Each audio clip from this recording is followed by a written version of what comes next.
The Colby Cave Memorial Fund game is set to take place on Saturday at the Downtown Community Arena. Connor McDavid and Team Orange will take on Leon Draisaitl's Team White at 1 p.m. But as much as it is two teams competing against one another, it is more so one team coming together to pay tribute to a former teammate.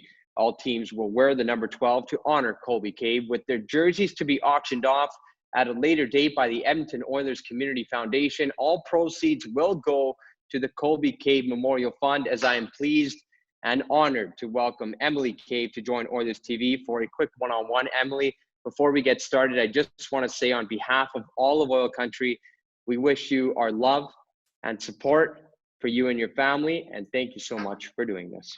Thank you for having me. The support and love has been incredible, and we're really grateful for it. How special is it for you and your family to see that the Oilers are hosting this game in his honor? It's speechless.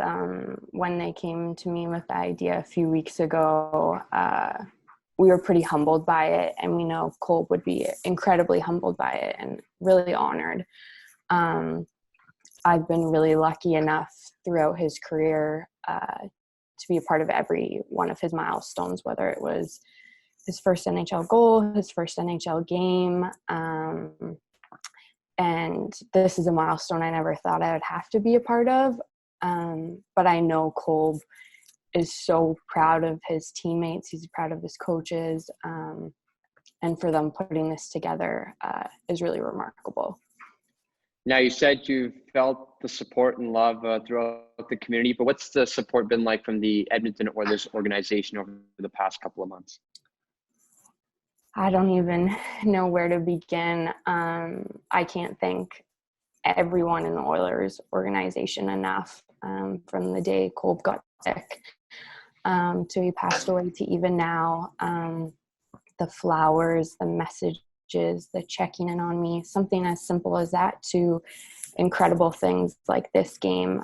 There's nothing big or small that the Oilers haven't done, and it really shows that your family, the saying, once you're an Oiler, you're always an Oiler, and they've really taken me under their wing. And that's another thing Colby would be so proud of them for.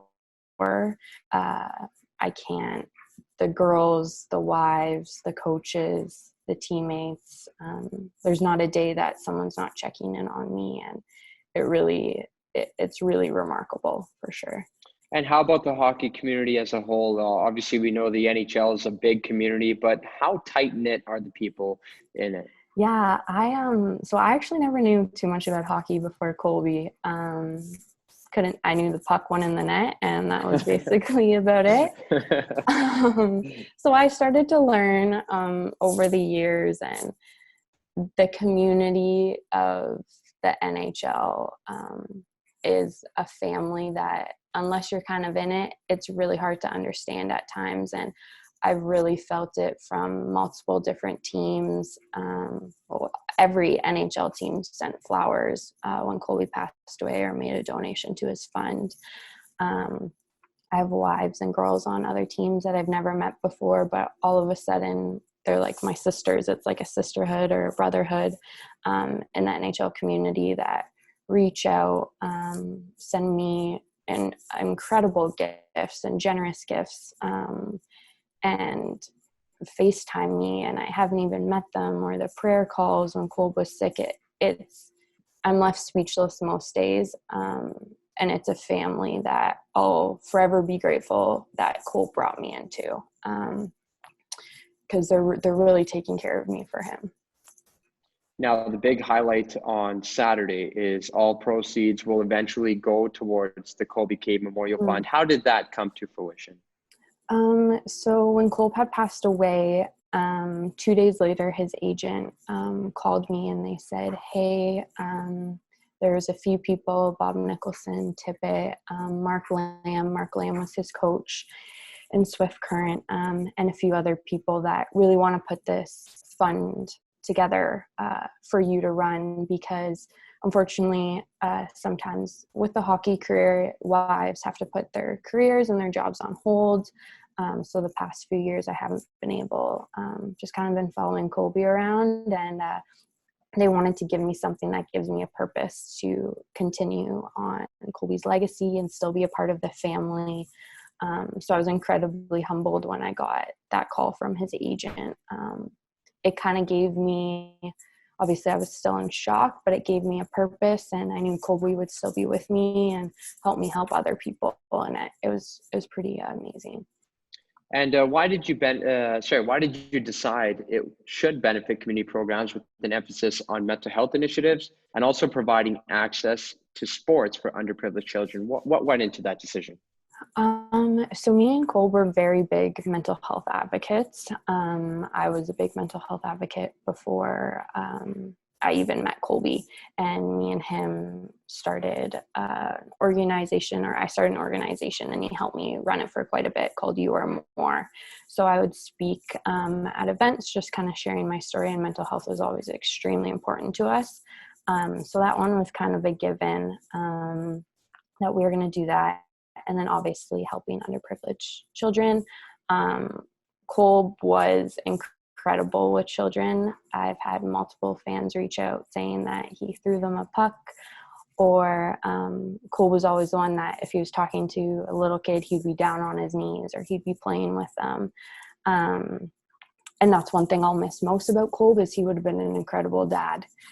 And I'm really looking forward to the kids that he's going to help through his legacy and his character, and help provide them with access to sports and help change their lives, that maybe one day they'll make it to the NHL or they'll make it to the NFL, and they'll be able to do that because of Colby's legacy. And I think that's pretty incredible.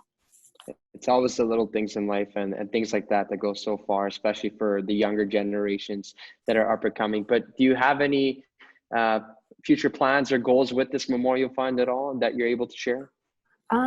Yeah, I definitely do. We have, I've been talking a lot with the foundation, obviously, and Colby actually called me his little world changer. That was his nickname for me.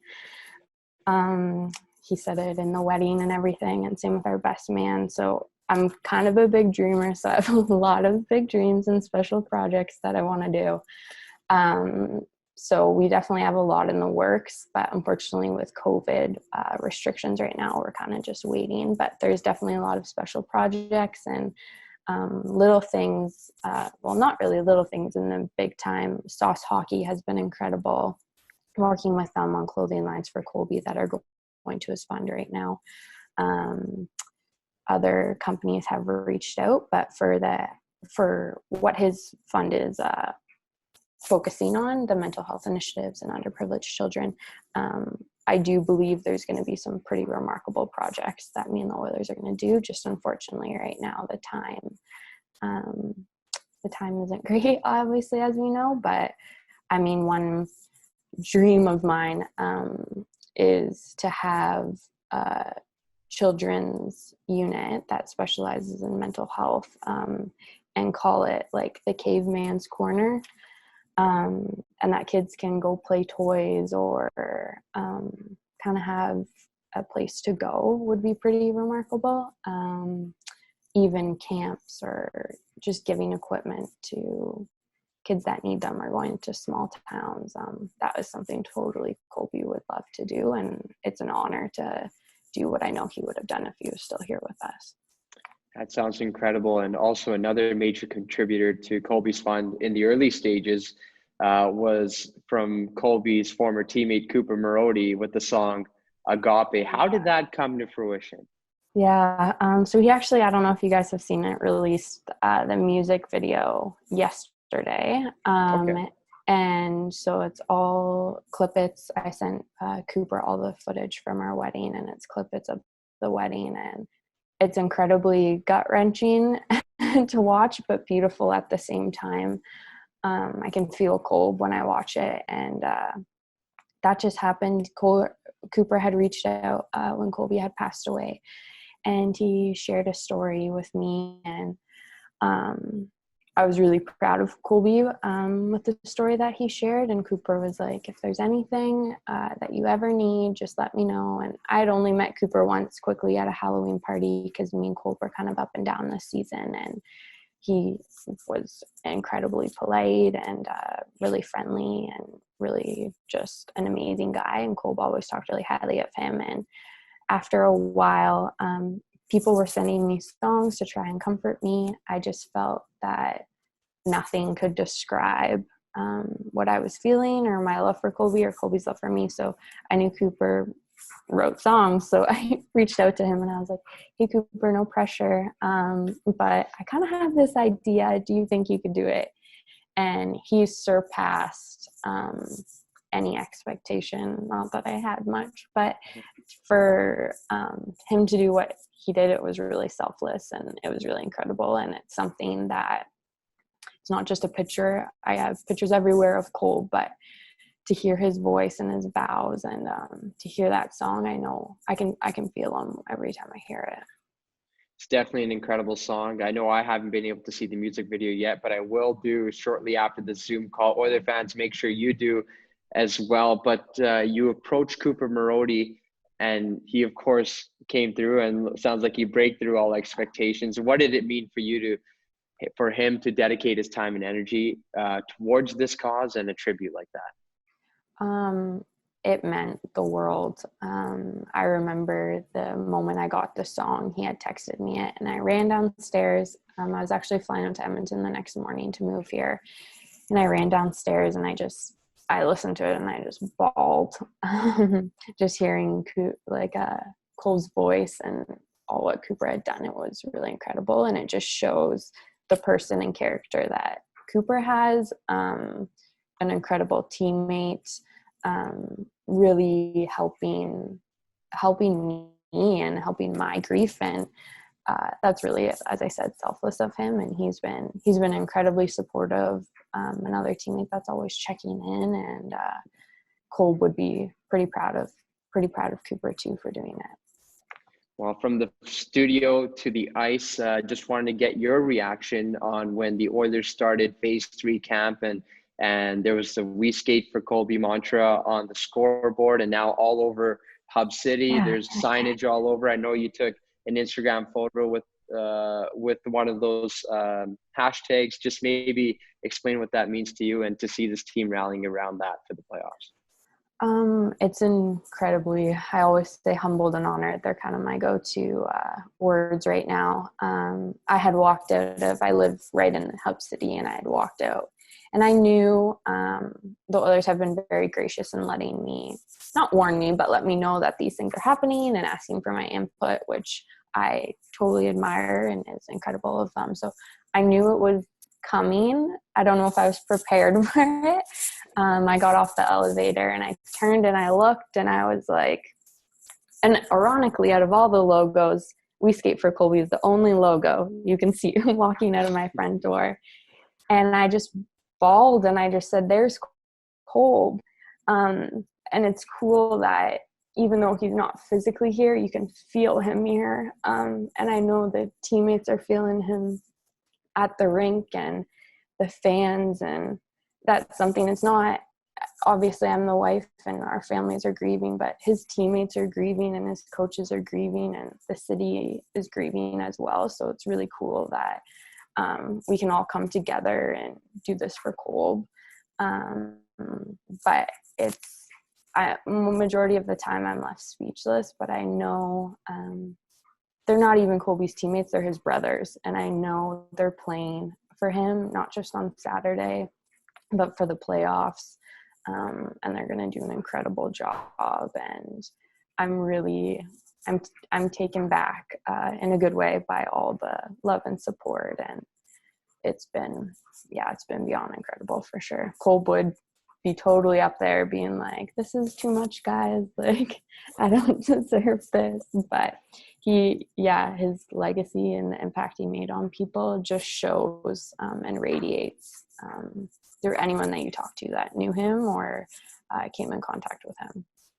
Yeah, it's because Colby was always so selfless. No matter when I met him, he was always super selfless. Yeah. I remember running into you guys down in Bakersfield, and he was making sure we were taken care of. That just goes to show his Yeah. personality. But Emily, you knew Colby better than anyone on this world. How excited was Colby for the opportunity to be with this team for this playoff run? Yeah. That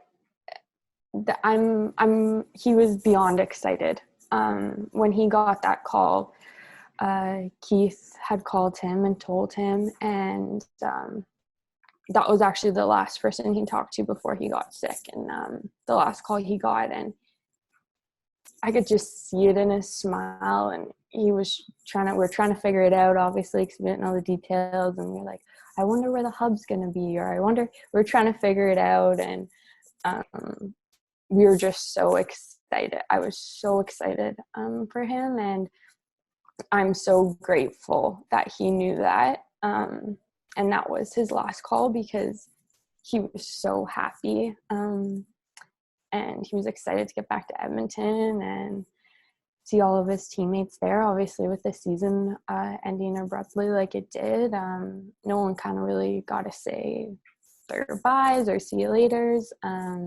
It's kind of like a fist pump at the rink and you're running out. But the smile on his face is something I'll never forget, and I'm really glad he got that call before he got sick. Well, Emily, it's been an absolute pleasure. I'd like to thank you again for joining us on Oilers TV, and again, all of us in Oil Country are thinking of you, and we send you our love and support. Thank you so much. Thanks for having me, and all your guys' love and support. It doesn't go unnoticed. It's incredible.